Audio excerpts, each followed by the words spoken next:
G'azab 10 kunlik munosabati bilan Toshkent shahar maxsus transportidan kuniga 300-320 ta mashina chiqadi. Ikkinchi smenaga 60 tadan 90 taga chiqindi yig'ish mashinalar chiqadi. Bular asosan mahallalarda signal asosida haftasiga 2 marta chiqindi yig'ish maydonlaridan har kuni hamda korxona tashkilotlarida shartnoma asosida mana olib ketilyapti.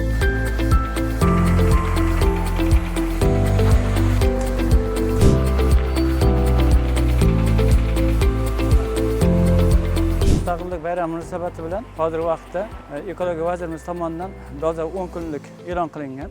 Mana shu 10 kunlik Toshkent shahrining barcha tumanlarida va mahallalarda davom etyapti. Aholiga yaxshi kayfiyat berish, ularning bayramlarga chiqqanda chiroyli kayfiyatda yurishi uchun mana shu ishlarni amalga oshirilyapti.